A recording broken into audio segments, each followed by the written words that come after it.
नमस्कार प्रिय विद्यार्थियों। बीए पार्ट थर्ड के प्रथम प्रश्न पत्र के अंतर्गत तर्क संग्रह नामक प्रकरण के इस कालांश में आप सभी का स्वागत एवं अभिनंदन है।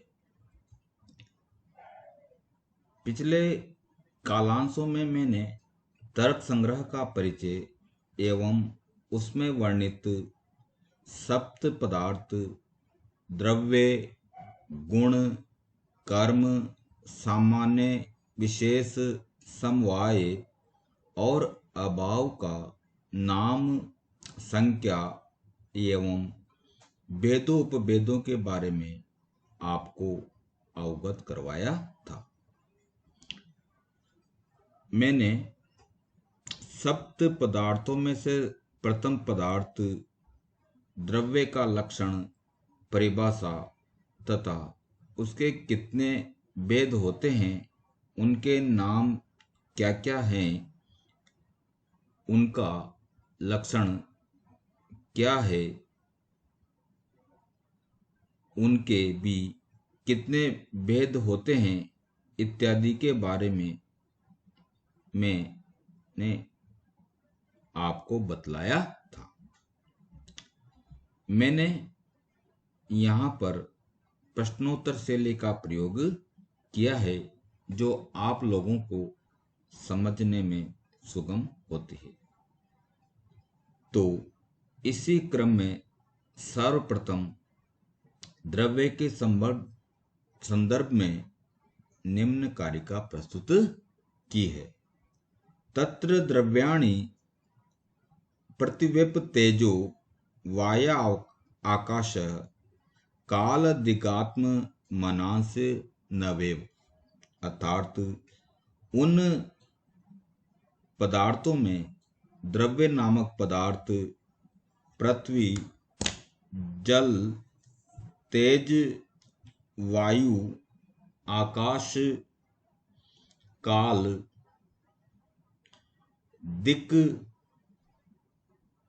आत्मा,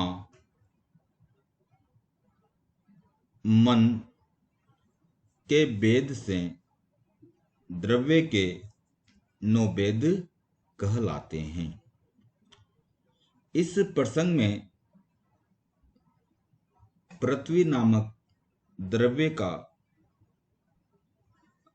विवेचन करने के उपरांत जल, तेज, वायु नामक द्रव्य का निरूपण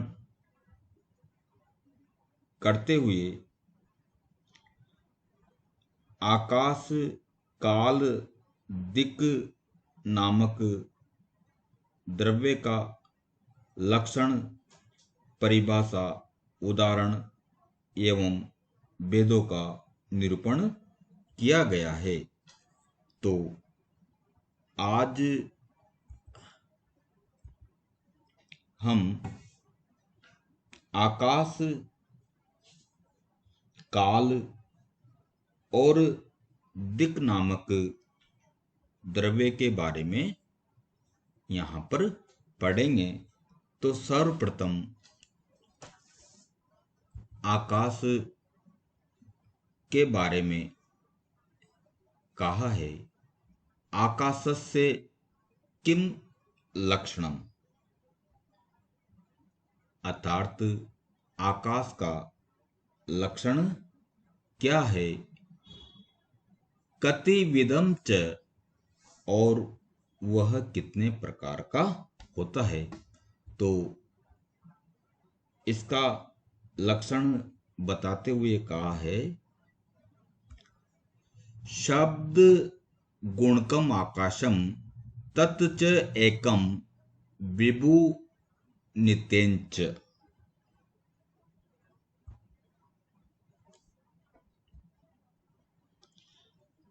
तो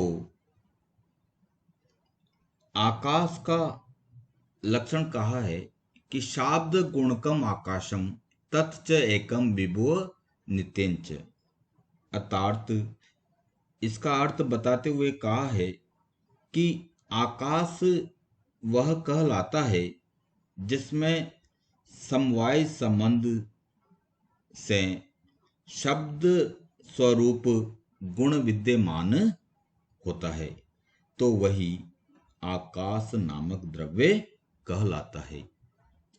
वह आकाश नित्य, विभु अर्थात सर्वव्यापक और एक ही होता है। अन्नम भट्ट ने आकाश को शब्द गुण का आश्रय कहा है। आकाश के संदर्भ में विभिन्न तर्कशास्त्रियों ने अपने अपने मत प्रस्तुत किए हैं, जिनमें सर्वप्रथम मीमांसकों ने शब्द को भी पदार्थ ही माना है। उनके अनुसार यह शब्द केवल आत्मा का ही गुण होता है, अन्य पदार्थों का नहीं। दूसरे आचार्य न्याय कंदलीकार ने आकाश को सार्वगत एवं सूक्ष्म कहा है। यहाँ पर सार्वगत से तात्पर्य वायु के समान सर्वत्र गमन नहीं है, अपितु सभी मूर्त द्रव्यों के साथ संयोग सार्वगतत्व है। आकाश निष्क्रिय है, इसीलिए यह गमन नहीं कर सकता। सूक्ष्म तत्व से तात्पर्य है बाह्य इंद्रिय द्वारा ग्रहण योग्यता का अभाव और निरअवयवत्व होता है। इसी प्रकार सदानंद भादुड़ों ने भी कहा है, शब्द गुण का आश्रय होने के अतिरिक्त वैशेषिक दर्शन में न तो आकाश का कोई स्वरूप होता है और न ही उपयोगिता, अतः वस्तु सत्ता के आयोजन में आकाश का कार्य क्षेत्र अत्यंत सीमित होता है। सांख्य दर्शन में भी आकाश को शब्द तन्मात्र से उत्पन्न एक महाभूत के रूप में स्वीकार किया है। भाट्ट मीमांसक आकाश को तो द्रव्य मानते ही हैं तथा वे शब्द को भी एक स्वतंत्र द्रव्य मानते हैं। उनके मतानुसार आकाश प्रत्यक्ष गम्य होता है। वेदांत आकाश को ब्रह्म सिद्ध किया है। उनके मतानुसार ब्रह्म ही एक सत्य तत्व है तथा अन्य सभी पदार्थ माया विकार जन्य विवर्त मात्र होते हैं। इसी प्रकार जैन दर्शन के अनुसार जो इस लोक में समस्त जीवों तथा धर्म अधर्म काल द्रव्यों और पुद्गलों को अवकाश देता है, वही जैन दर्शन के अनुसार आकाश नामक द्रव्य कहलाता है। इस प्रकार वैशेषिक दर्शन में आकाश की प्रमुख विशेषताएं निम्न प्रकार बताई गई है। पहली विशेषता है शब्द गुणाश्रयी द्रव्य ही आकाश होता है। दूसरी विशेषता बताते हुए कहा है आकाश अनुमेय होता है। तीसरी विशेषता के बारे में कहा है निष्क्रिय होते हुए भी आकाश नित्य एवं विभु होता है। चौथी विशेषता बताते हुए कहा है आकाश रूप रहित होता है। आकाश के रूप के विषय में सदैव ये शंका रहती है कि इसका रंग नीला है, लेकिन यह केवल एक भ्रांति मात्र है। आधुनिक वैज्ञानिक दृष्टिकोण के अनुसार प्रकाश के 7 रंगों में नीले रंग का तरंग दैर्ध्य सबसे कम होता है। अतः कम तरंग दैर्ध्य होने के कारण ही नीले रंग का प्रसार अथवा प्रकाश सर्वाधिक होता है और शेष रंगों की तरंगे वायु कणों के द्वारा अवशोषित कर ली जाती है, जिसके फलस्वरूप हमें आकाश में नीलत्व अथवा नीले रंग की प्रतीति अथवा भान हुआ करती है।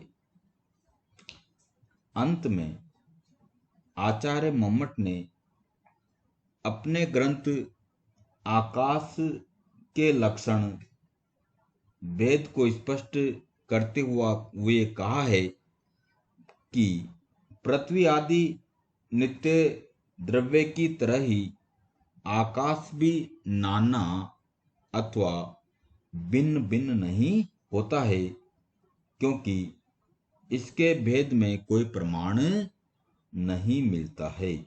अतः एक होने के कारण ही शब्द सर्वत्र उपलब्ध होता है तथा यह आकाश विभु अर्थात सर्वव्यापक कहलाता है। इस प्रकार आचार्य अन्नम भट्ट ने आकाश का लक्षण करते हुए कहा है, शाब्द गुणकम आकाशम तत्च एकम विभुव नित्यंच, अर्थात आकाश वह कहलाता है जिसमें समवायी संबंध स्वरूप गुण विद्यमान होता है, तो वह आकाश कहलाता है तथा वह आकाश अन्नम भट्ट के अनुसार नित्य विभु अर्थात सर्वव्यापक और एक ही होता है। इसके बाद आचार्य अन्नम भट्ट ने काल नामक द्रव्य का विवेचन अपने ग्रंथ में किया है। तो काल के बारे में प्रश्न करते हुए कहा है, कालस्य किम लक्षणम कति च भेदः, अर्थात काल का क्या लक्षण होता है और उसके कितने भेद होते हैं।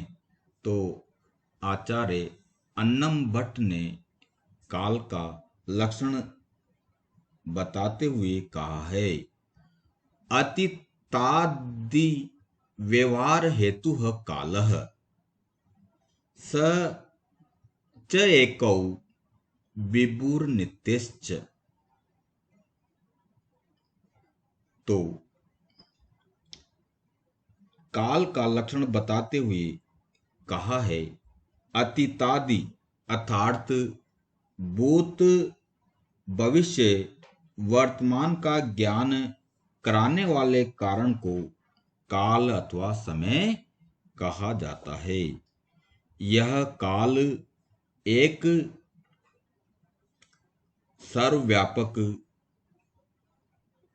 अथवा विभु तथा नित्य होता है। इसको विस्तार से समझाते हुए आचार्य अन्नम भट्ट ने कहा है कि सामान्यतः काल का अर्थ समय से लिया जाता है।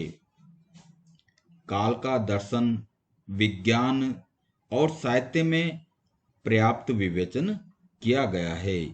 काल के स्वरूप को स्पष्ट करने के लिए सामान्यतः घंटा, मिनट, सेकंड, पल, लव आदि उपाधियों का भी आश्रय लिया जाता है। आचार्य अन्नम भट्ट ने काल को लक्षित करते हुए कहा है कि अतीतादि के व्यवहार के हेतु अर्थात कारण को ही काल कहा जाता है। इस लक्षण में व्यवहार शब्द का प्रयोग वाक्य विधा के रूप में प्रयुक्त हुआ है, जिसका भावार्थ या अभिप्राय यह होता है कि दैनिक जीवन में भूत, भविष्य, वर्तमान आदि शब्द जिसके लिए प्रयोग में लाए जाते हैं वही शब्द काल नाम से जाने जाते हैं। आचार्य प्रशस्त पाद ने अपने ग्रंथ में काल का लक्षण बताते हुए कहा है कि जो पर, अपर, चिर, युगपत आदि प्रतीतियों का हेतु हो तथा जो संपूर्ण कार्य द्रव्यों की उत्पत्ति, स्थिति और विनाश का हेतु या कारण हो तथा जो क्षण, लव, निमेष, काष्ठा, कला, मुहूर्त आदि प्रतियों का हेतु होता है वही काल कहलाता है। इसी प्रकार आचार्य विश्वनाथ ने भी काल का लक्षण बताते हुए कहा है, जो संपूर्ण या सभी जन्य वस्तुओं का जनक तथा समस्त विश्व का आश्रय होता है वही काल कहलाता है। वैशेषिक दर्शन में भी काल को सत, विभु एवं नित्य माना जाता है। वहीं योगी जन काल को बौद्धिक धारणा मानते हैं, जबकि शैव मतावलंबी एवं आगम ग्रंथों में काल को ईश्वर से संप्रक्त शक्ति विशेष माना गया है। इस प्रकार वैशेषिक आचार्यों द्वारा दी गई परिभाषा से यह स्पष्ट प्रतीत होता है कि यह काल नित्य है और क्षण आदि की प्रतीतियों को माना गया है। काल के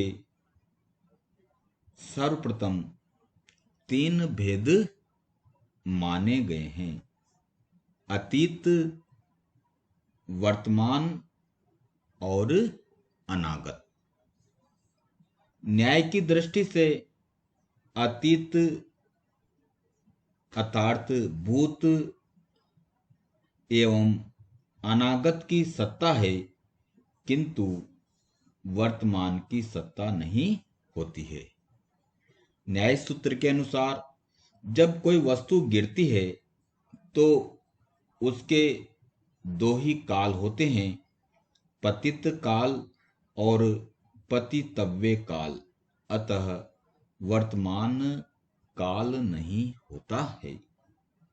इसी प्रकार न्याय भाष्यकार के अनुसार वृक्ष से गिरने वाले फल को या तो हम पेड़ से गिरा हुआ अर्थात भूत कहेंगे अथवा पृथ्वी पर गिरने वाला अर्थात भविष्यत कहेंगे, तथा इन दोनों के बीच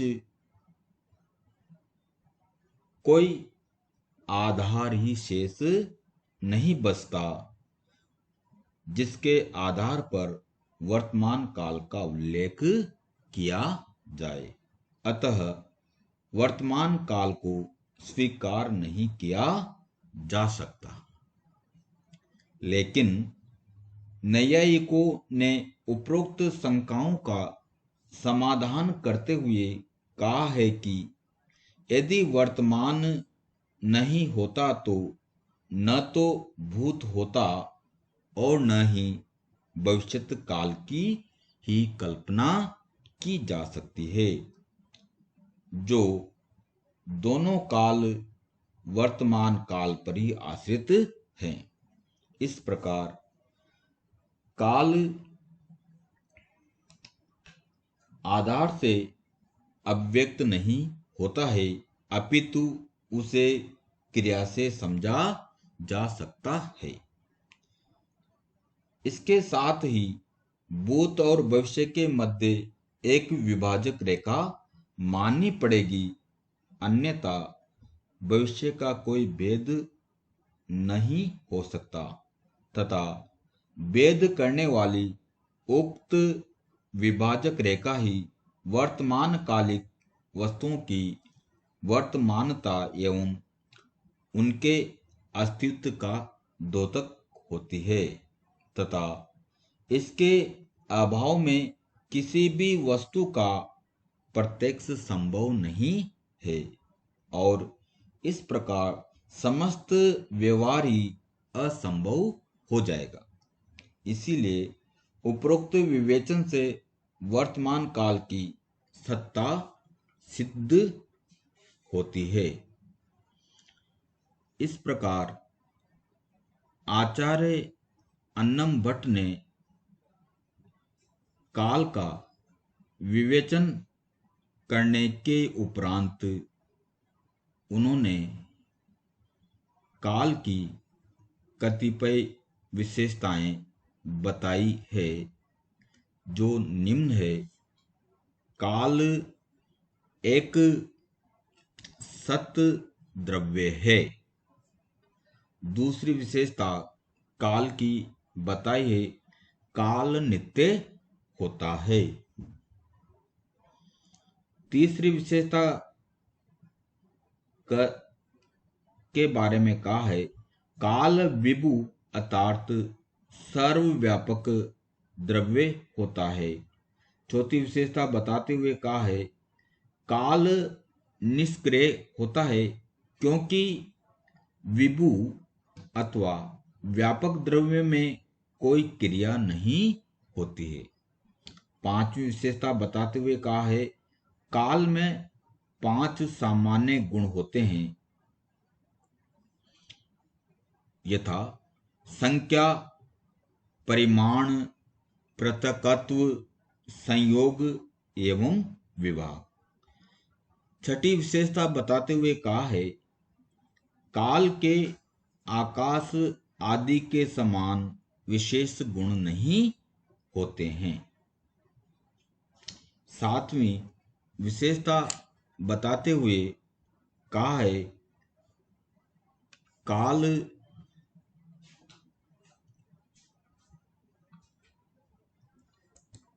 प्रत्येक क्रिया की उत्पत्ति, स्थिति और विनाश का हेतु होता है। आठवीं विशेषता बताते हुए कहा है, काल भूत, भविष्य और वर्तमान आदि उपाधियों से अभिव्यक्त होता है। इस प्रकार आचार्य अन्नम भट्ट ने काल के 3 भेद किए हैं, वर्तमान काल, भूतकाल और भविष्यत काल। कुछ आचार्यों ने काल के कुछ गणितीय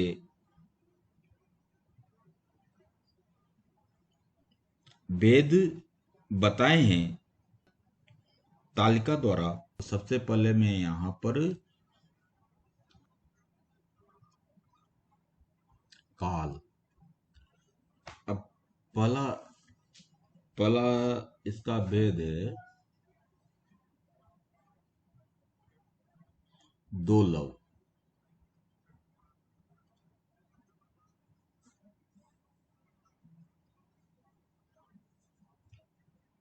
यहां पर हम लिख देते हैं प्रथम भेद,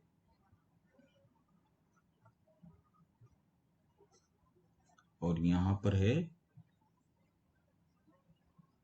द्वितीय।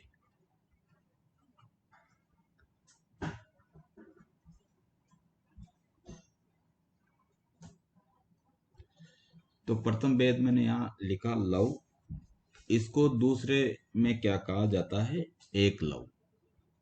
दूसरे में क्या कहा जाता है? एक लव।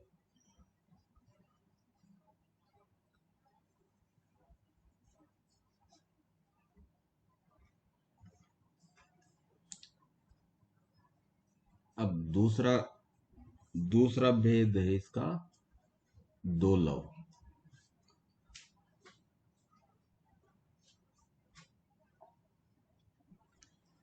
इसे कहा जाता है द्वितीय भेद में एक निमेष। तीसरा भेद है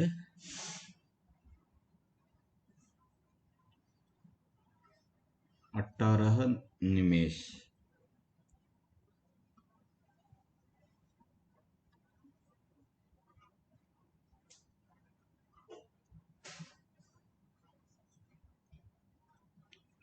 द्वितीय भेद में इसे कहा जाता है काष्ठा।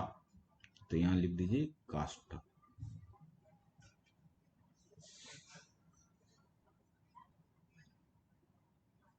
एक काष्ठ।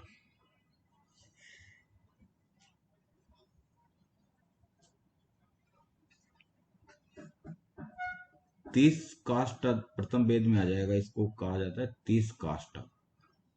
30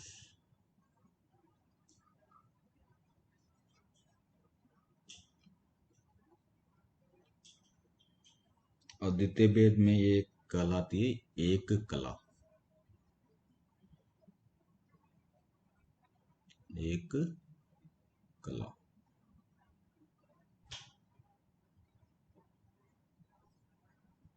पांचवा वेद है 30 कलाएं।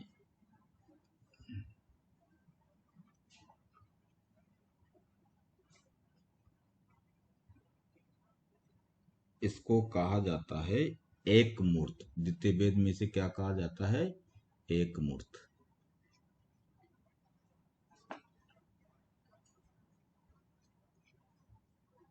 एक मूर्त।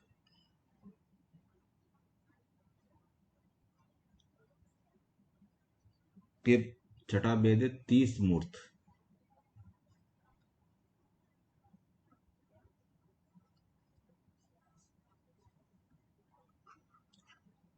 30 मुहूर्त।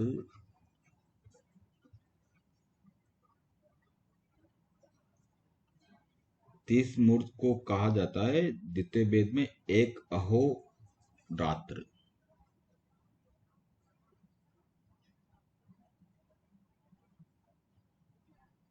एक अहोरात्र।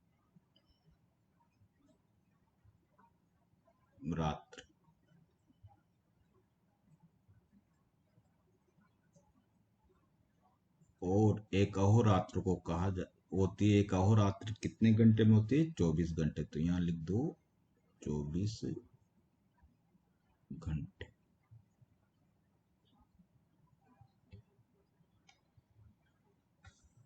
15 सातवां वेद है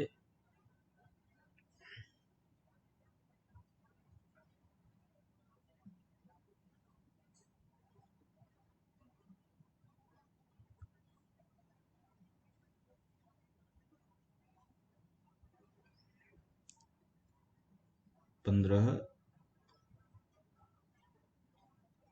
अहोरात्र।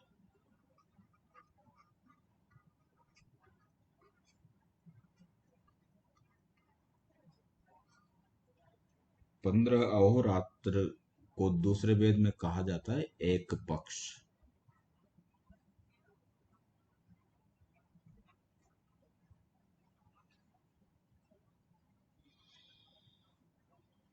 8वां वेद है दो पक्ष।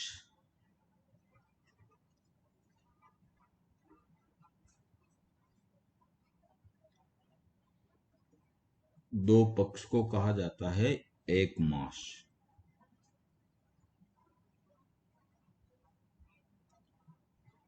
एक मास। फिर 9वां वेद है दो मास।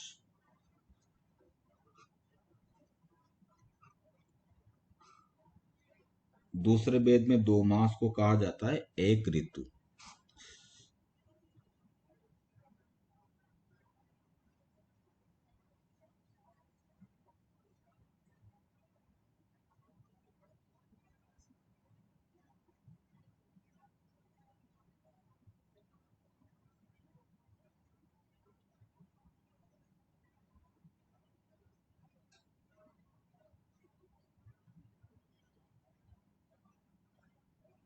दो मास को कहा जाता है एक ऋतु। तो यहां लिख दीजिए एक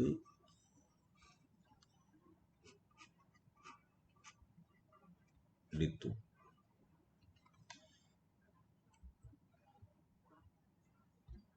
दसवां वेद है तीन ऋतु।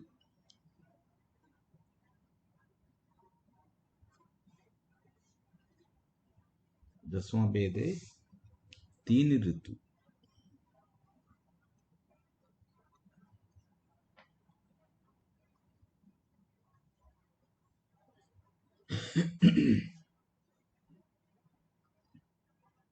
तो दसवां वेद है तीन ऋतु। तो यहां लिख दीजिए तीन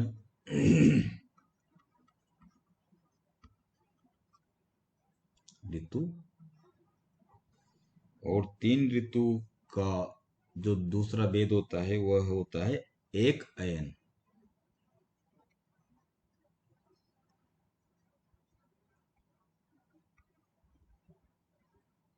यहां लिख सकते हैं हम द्वितीय वेद।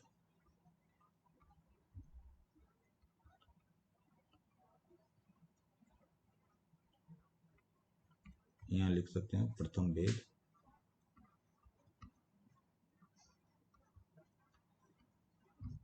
इसके बाद 11वां वेद बताया इन्होंने दो अयन।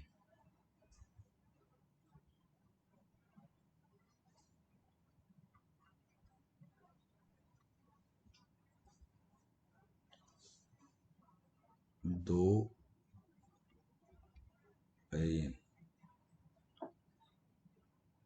दो अयन को इन्होंने कहा है एक संवत्सर। द्वितीय वेद में से क्या कहा है? एक संवत्सर।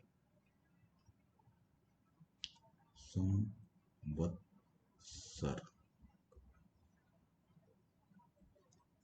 और एक संवत्सर को कहा जाता है एक वर्ष।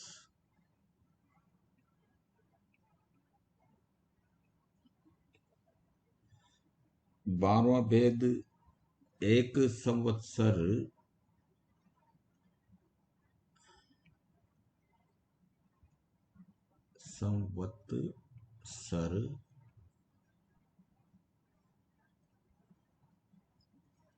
इसे द्वितीय वेद में कहा है एक दिव्य अहोरात्रि। एक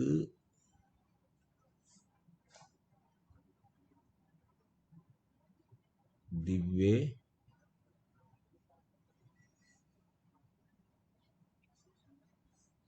अहोरात्रि।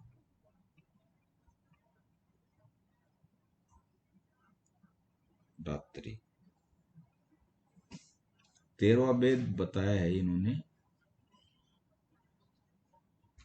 360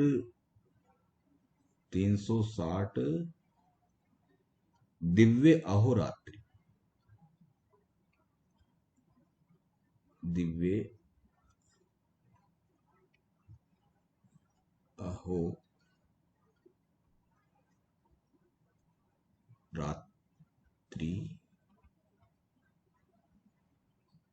दूसरे वेद में कहा है इसे एक दिव्य वर्ष। क्या कहा है?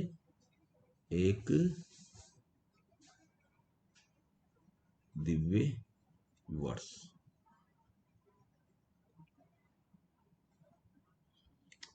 चौथवा वेद बताते हुए कहा है 12,000 दिव्य वर्ष। चौदहवा वेद बताया इन्होंने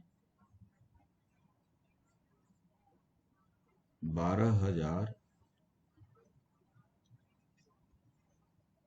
दिव्य वर्ष।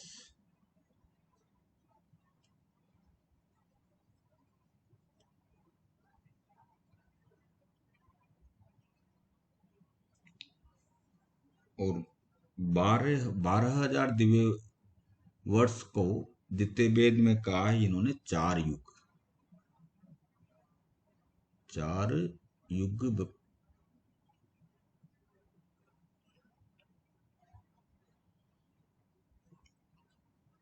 15वां वेद में इन्होंने कहा है 1,000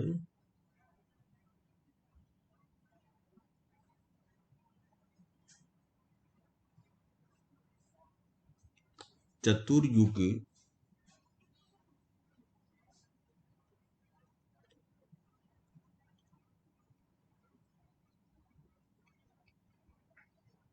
बराबर होता है एक ब्रह्मा का दिन। एक ब्रह्म दिन।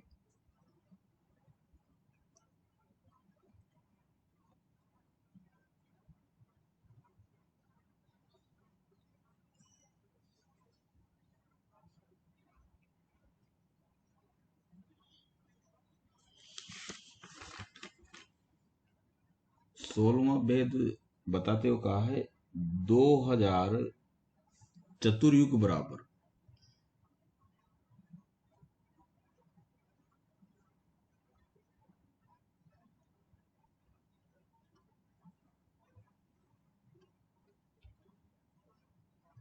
इसको कहा है एक ब्रह्म अहोरात्र।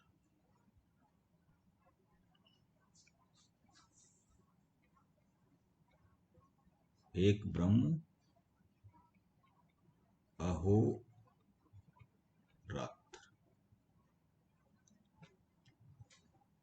17वां वेद बताते हुए कहा है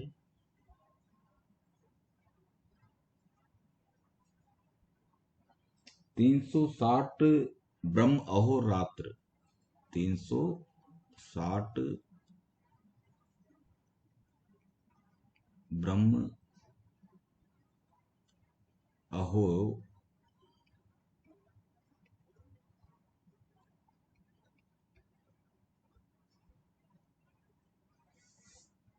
रात्र को क्या कहा जाता है?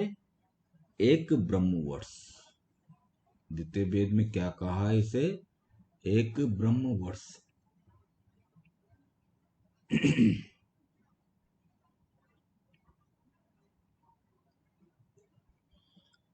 और 18वां वेद बताया इन्होंने 100 ब्रह्म वर्ष। 100 ब्रह्म वर्ष।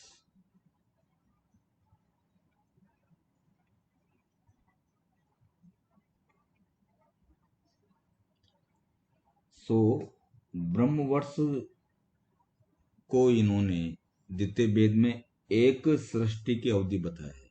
क्या बताया है? एक सृष्टि की अवधि।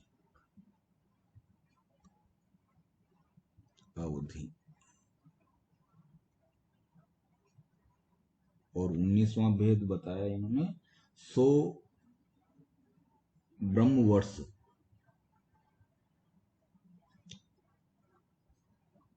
100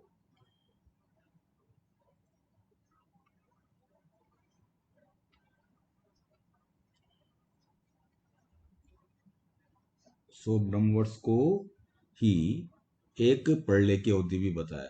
एक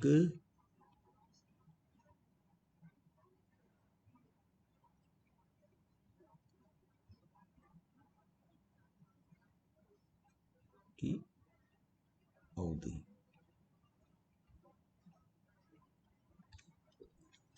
इस प्रकार